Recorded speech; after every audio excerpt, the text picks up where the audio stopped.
55 ವರ್ಷದ ಒಡನಾಟ 72ನೇ ಇಸ್ವಿಯಿಂದ ಹಿಡಿದು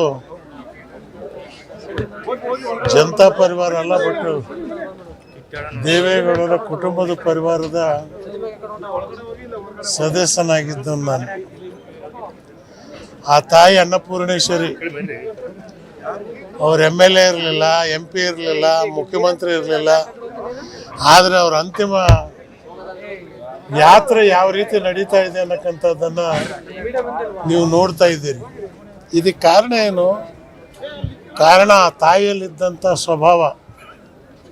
ಯಾರೇ ಮನೆ ಹೋಗಲಿ ಊಟ ಮಾಡಲಾರ್ದ ಕಳಿಸ್ತಿರ್ಲಿಲ್ಲ. ಹೊಳೆನರಸೀಪುರದಿಂದ ಹಿಡಿದು ಬಸವನಗುಡಿ ಮನೆಯಿಂದ ಹಿಡಿದು ಮುಖ್ಯಮಂತ್ರಿ ಮನೆಯಿಂದ ಹಿಡಿದು ಪ್ರಧಾನಮಂತ್ರಿ ಮನೆವರೆಗೂ ಕೂಡ ಆ ತಾಯಿಯ ಸಾರಥ್ಯ ಇತ್ತು ದೇವೇಗೌಡರ ಜೊತೆಯಲ್ಲಿ.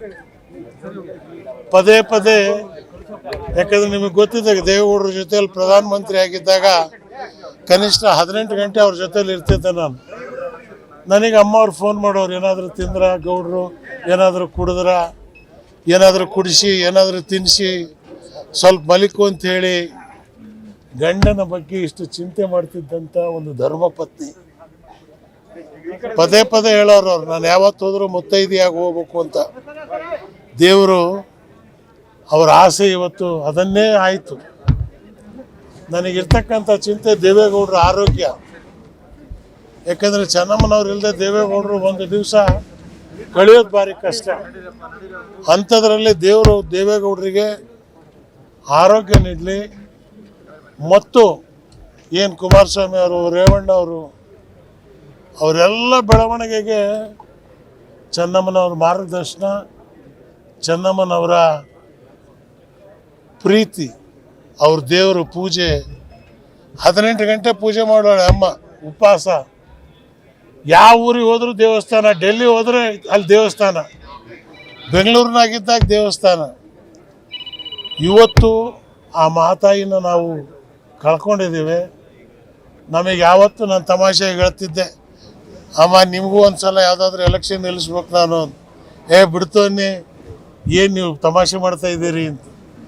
ಯಾವತ್ತು ನೀವು ನೋಡಿದಿರಿ ಅವ್ರ ಮೈ ಮೇಲೆ ಇರ್ತಕ್ಕಂಥ ಬಟ್ಟೆ, ಅವ್ರ ಮೈ ಮೇಲೆ ಬಂಗಾರ 10 kg ಬೇಕಾದ್ರೆ ಹಾಕ್ಬೋದಾಗಿತ್ತು ಅವರು. ಅಂಥ ಪವರ್ಫುಲ್ಲು ಮಗ. ಗಂಡಿದ್ರು ಕೂಡ ಸ್ವಾಸ್ಥಿಕವಾದಂಥ ಆಹಾರ, ಸರಳವಾದಂಥ ಜೀವನ.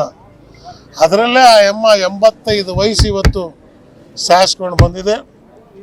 ಅವರ ಅಂತಿಮ ಯಾತ್ರೆ ಇವತ್ತು ಬೆಂಗಳೂರಿಂದ ನಾಳೆ ಹೊಳೆನರಸೀಪುರಕ್ಕೆ ಹೋಗ್ತಾ ಇದ್ದಾರೆ. ದೇವೇಗೌಡರಿಗೆ, ಕುಮಾರಸ್ವಾಮಿಗೆ, ರೇವಣ್ಣನಿಗೆ, ಬಾಲಕೃಷ್ಣ, ರಮೇಶ, ನಮ್ಮ ಅನಸೂಯ, ಜಯಲಕ್ಷ್ಮಿ,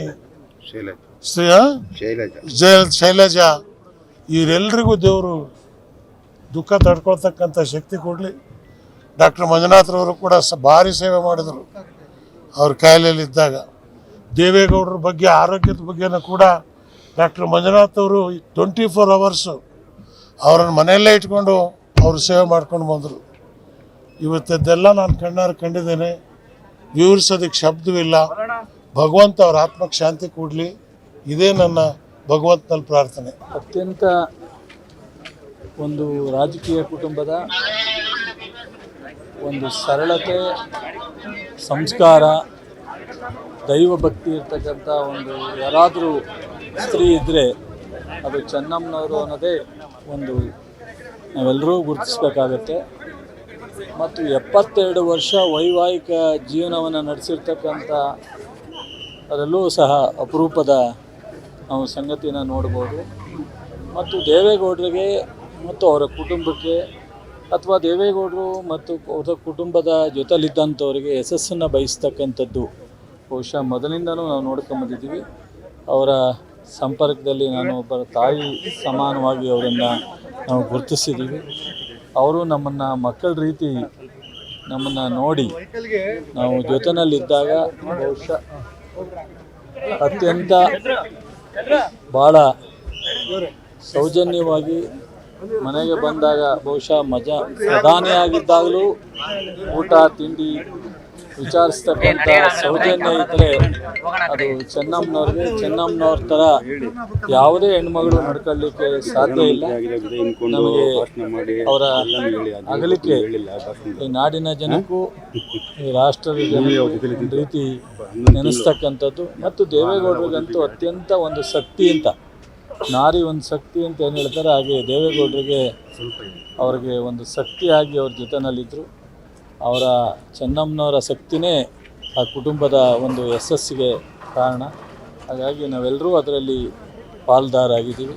ಹಾಗಾಗಿ ಆ ದೇವರಲ್ಲಿ ಅವರ ಆತ್ಮಕ್ಕೆ ಶಾಂತಿಯನ್ನು ಕೋರಿ ದೇವೇಗೌಡರು ಮತ್ತು ಅವರ ಕುಟುಂಬಕ್ಕೆ ಅವರ ನೋವನ್ನು ಮರೆಯುವಂಥ ಶಕ್ತಿಯನ್ನು ದೇವರು ಕಲ್ಪಿಸಲಿ ಅಂತೇಳಿ ಪ್ರಾರ್ಥಿಸಿ ನನ್ನ ಶ್ರದ್ಧಾಂಜಲಿ.